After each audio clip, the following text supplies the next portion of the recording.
Horns and antlers are some of the most distinctive morphological structures in nature, often being key indicators of virility and symbolic of the male sex, as well as important factors in theories regarding natural and sexual selection, among others. They're a big draw for trophy hunters and photographers, and so with all that, it's only natural many people would want to include such impressive visual structures in creature and speculative design. But how do herbivores use the different horns and antlers they're bestowed with? Do they have much sway in interactions with other animals? And what taxa outside of just ungulates and ceratopsians could conceivably have them? There is already one notable evolutionary downside to horns though, and that's that you can't wear a manta sleep mask with them. Manta sleep are devoted to getting you the best night's sleep, and especially the best naps, being both very portable and very comfortable. There's also a mask for every occasion. Standard, cool, steam, weighted, silk, and even Bluetooth speaker masks. So however you like to sleep best, they've got you covered. This also means you can take your ideal sleep patterns with you wherever you go, and they're ideal for travel especially, or if you have a lot of free time at work and need to pay your sleep debt.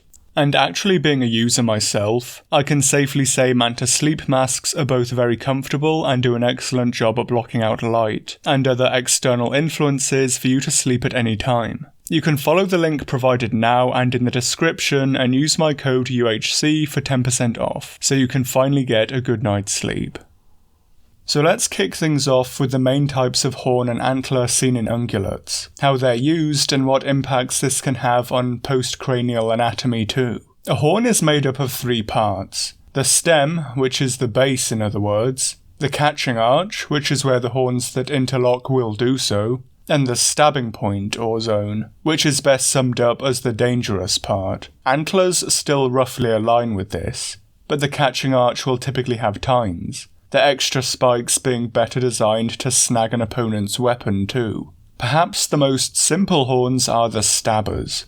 Stabbers are relatively straight horns with a weak curve or no real catching arch that effectively makes them one extended stab zone. Stabbers in nature are usually shorter horns, but this doesn't necessarily have to be a guarantee. A long stab horn can still function. They typically have minimal postcranial adaptations due to the comparatively low stresses faced by the head and horns when attacking the soft torso with little resistance, if they make contact. With no catching arch, it's no surprise stabbers don't really lock horns. Rather, they aim their attacks at their opponent's head and body. For this reason, stabbers rarely go all in due to the notable risk, and in some species are described as fighting with a cushion of air between them. A good example of a stabber is the mountain goat, as well as similar Asian species the goral. But a lot of duikers and Madoka genus antelope like dik-diks and steenbok are also examples. A potential example in fiction could be Monster Hunter's monoblos, with a single long pointed horn that they would be unable to lock horns with, and so likely attack the body instead. Monster Hunter Online, even if not really canon to the mainline series, had one such cutscene with the pair doing so with lethal intent. In theory, most unicorns would fit here too. See Cabin in the Woods for a demonstration of a lethal unicorn attack. A slightly more complex step up from the stabbers are the fencers. Fencing horns are typically also relatively simple, albeit longer and with a more pronounced curve to them. Fencers are something of an intermediate between rammers and wrestlers, with more robust vertebrae and possible additional ventral neck muscle due to still requiring flexibility and stability. Fencers typically fight by clashing horns, bringing them down with a downwards nod of the head, a bow of the neck, or even rearing up to bring them down in extreme cases. They typically don't lock horns, and if they do, it's only for a brief struggle over an extended one. A good example of a fencer is the gemsbok, but it's also seen in gazelles like blackbuck and Thompsons, as well as the mountain goat species like ibex and markhor. Fencers are rare in fiction, but the horns of something like Dougal Dixon's hornhead seem to fit the bill, lacking a clear catching arch for further combat, and the artwork seemingly depicting them mid-fencing. The shortened and more extreme version of fencing is ramming. Ramming horns have a hugely robust stem or base and a strong curvature. Ramming animals will also have very short, broad and hugely robust cervical vertebrae to withstand shocks. and often considerable muscle on the dorsal side of the neck too. As one would expect, rammers fight by backing off to build momentum with a charge before crashing horns together at speed. What happens after the crash is very much after the fact. The initial fight is the charge itself and the collision, and that's how things are decided.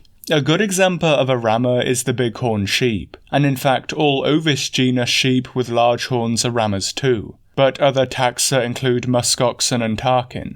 Despite the popularity of such satanic horns in a lot of monsters' design, more animalistic monsters or popular Spec creations either have other horns or never seem to use them. The bantha could be one such example though, even if seemingly lacking the speed for a run-up and perhaps being a bit gracile. Finally, the most common and perhaps most complex form is the wrestlers. Wrestler horns and antlers will have a long reach and a pronounced catching arch, typically with tines or other features to help horns interlock. Wrestlers fight in the way most would traditionally view sparring ungulates too, with males locking horns and then twisting, pushing and shoving each other for prolonged periods. Wrestlers have longer and more narrow cervical vertebrae to contribute to flexibility, and the fact their fights have the widest range of motion. Wrestlers are the most common form of horn and antler fighting, and a deer like the red deer would be a good example, but most deer and antelope people are familiar with will fit into this category too. As such, most fictitious animals fit into this category as well, with wrestling being viewed by many as the default mode of herbivore or horned combat,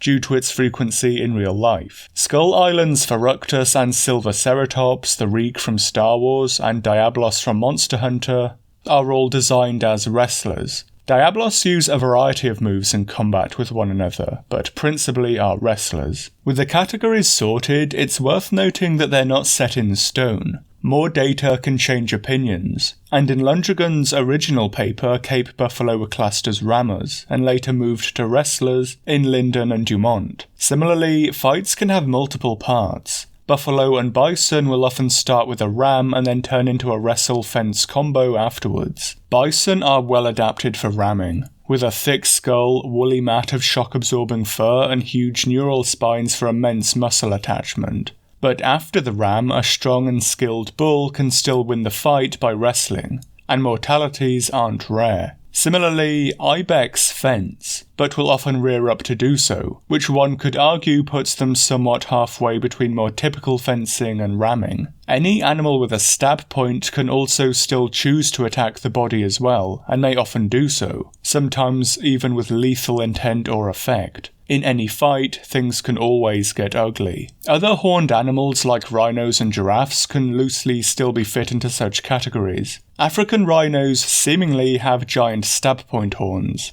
but having two of them means they can lock horns to wrestle effectively. Asian rhinos seem to prefer biting and stabbing though. Giraffes' combat is known as necking, but as it involves very simple horns known as ossicones to attack the torso, it could effectively be viewed as very flamboyant stabbing.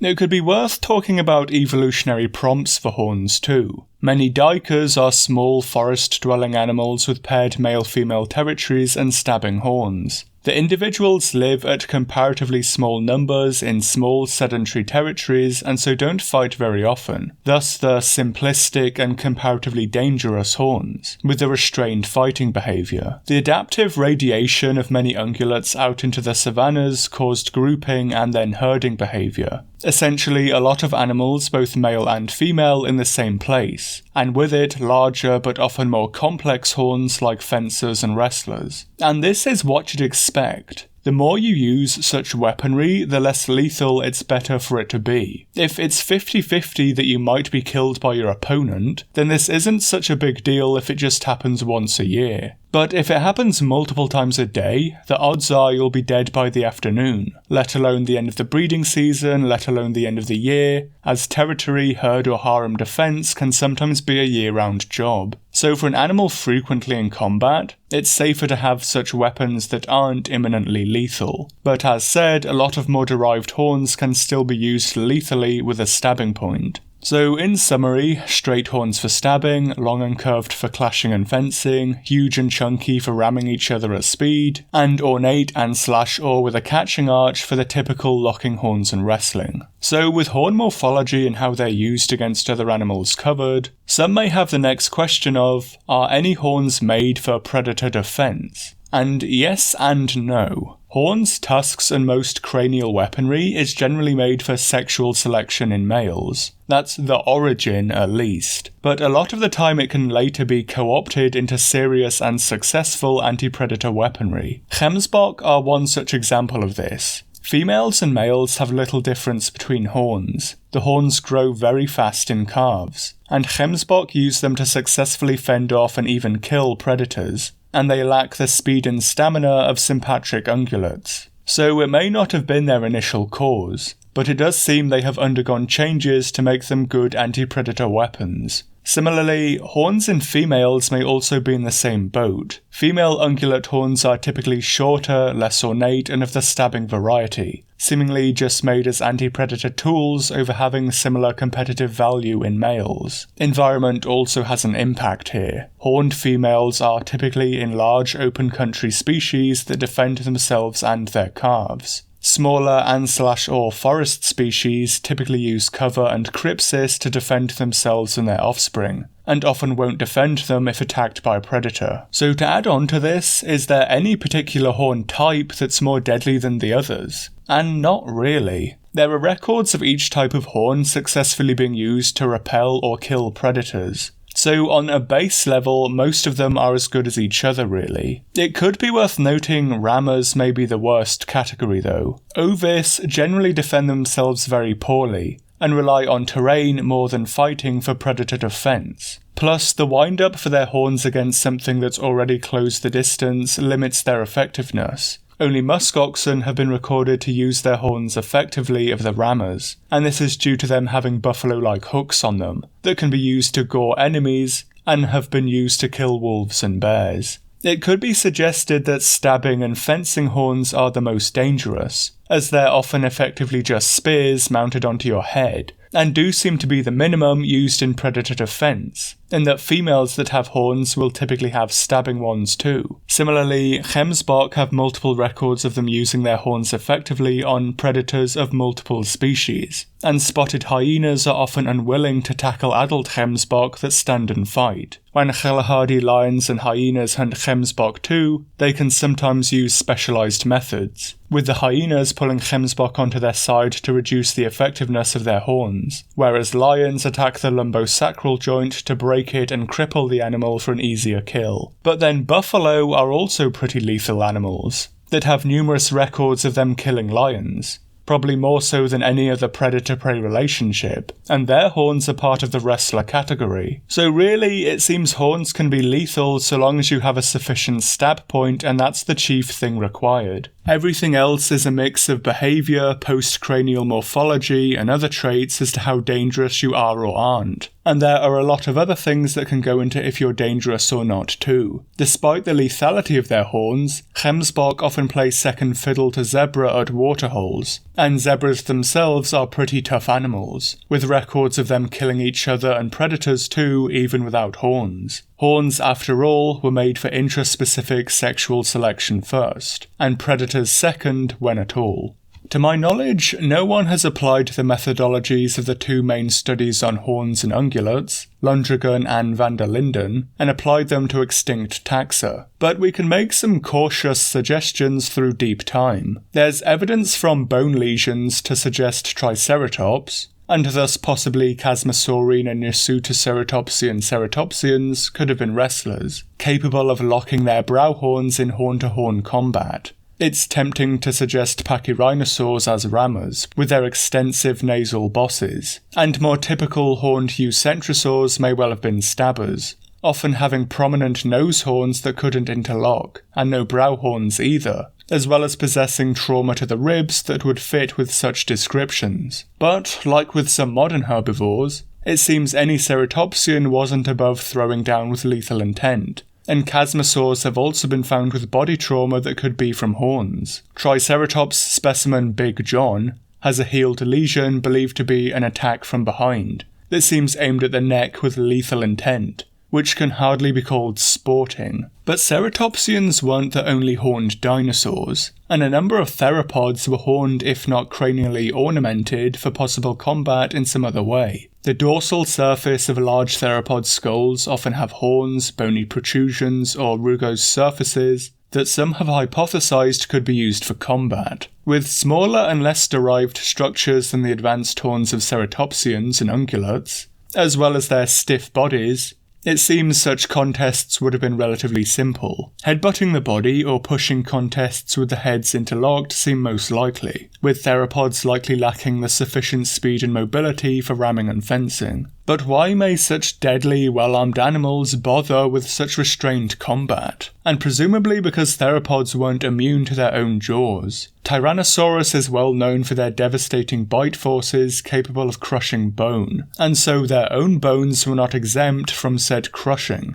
Using your own jaws on an opponent would permanently get rid of them, but if all else is equal, there's a 50-50 chance they may well be the one to win the fight and do the same to you. So to have another method of combat that can show off who's stronger without flipping a coin to see if you die is a good idea. But this may well just be one step in an escalating series of actions to determine dominance. If a vocal display or visual display isn't enough, things may resort to using head ornaments. And if that doesn't settle it, then the jaws may well come into play. Smaller, more gracile tyrannosaur fossils show they may have aimed at each other's faces in combat, with still sufficient power to permanently scar bone that may well have been another step. Whilst many animals do try to avoid it, if even that didn't decide a victor, jaws may be used with lethal intent regardless of risk. And this isn't to say that tyrannosaurs or other large theropods were doe-eyed pacifists unwilling to kill each other. Such structures, if used in the matter, are to reduce risk to yourself,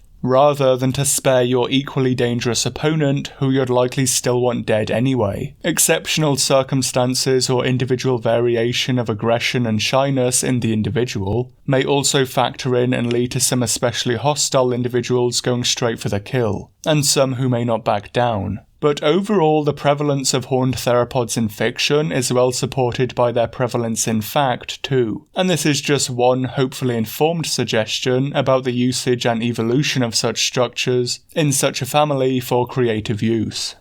Modern predators like mammals don't have such ornaments, and mammalian carnivores are some of the least ornamented animals there are. As well as for practicality, it's worth noting that mammalian carnivores are generally far less vulnerable to their own weapons than other animals. Most mammals have a thin layer of muscle attached to the skin called the panniculus carnosus, believed to be to help repel biting insects that primates lost due to our upper arm mobility. But it may play a considerable role in wound healing too, contracting the wound and speeding healing, hence why animals can often survive having open, raw-looking wounds. Carnivorans, especially around vulnerable areas like the neck, often have thick, loose skin capable of resisting tearing and puncture. Cats and dogs have what we often refer to as the scruff over their neck and shoulders.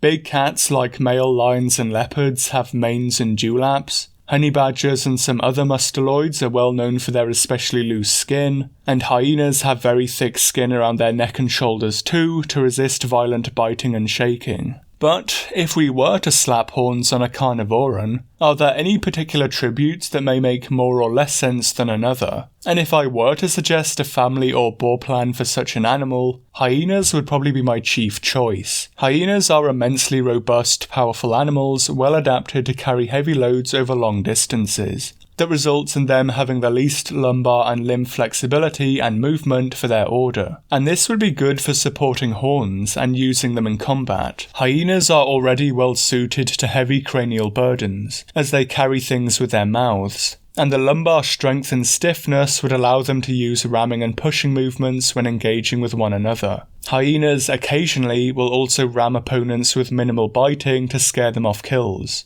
and may also kneel down to engage in intraspecific combat reminiscent of some ungulates. So if we're being generous, we can find some similarities in combative behaviour there too. as well as hyenas generally preferring more open environments. I should really clarify I don't think hyenas need horns, or will evolve horns at any point soon, just that if a creator wanted a horned carnivoran, a hyena-like animal would be the most physically apt choice, and has some behavioural parallels that can be applied too. Said horns would also presumably be relatively small, and be somewhere along the stabbing and fencing arena, rather than the massive deer or kudu-like appendages. The rest of the families would either be less well equipped to handle them due to either behavioural or physical traits, or their role would be even more vastly redundant due to other morphological aspects. And finally, what about flying animals? Whilst horns can seem pretty counterproductive to flight, there are some arguable instances of analogous ornamentation,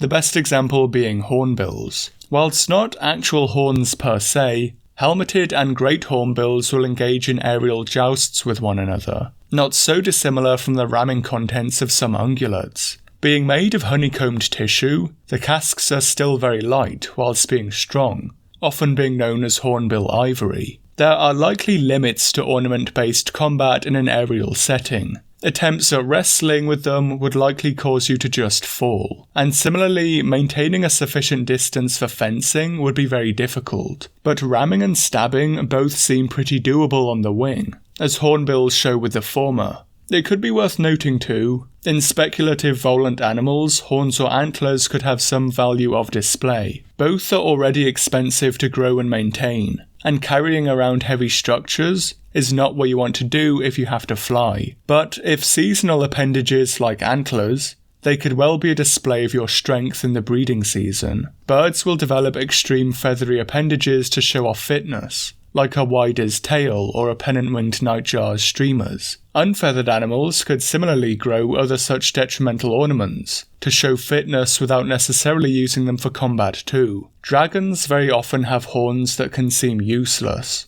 an extra weapon to an already overarmed animal that seem to be non-functional, so giving them a proper reason to exist is always a nice touch, as would making them seasonal antlers too. So obviously I lied again. This was not the next video in the lineup, but it is the one you watched just now. Spec Evo shorts are pretty easy to write and are so often part made when I have a lot of free time, so that when I have less free time I can release them to keep things ticking over, normally after or before bigger videos, and there is a definite deficit of free time right now. But thanks for watching, and thanks to top patrons Phenomenon and the Superist Duper for their continued generosity in keeping the channel going, as well as patrons K Sandom, Big Al, Eringar Steiny, Flygon's Archives, Original Username, Inventory Overflow, Tristan Berry, Evilly, Howleth, Archazor Queen, Seth Fake Last Name, Zaysa, Carazol, Dodecablos, and Bazugazu Bakuhatsu Bakumatsu for their continued support.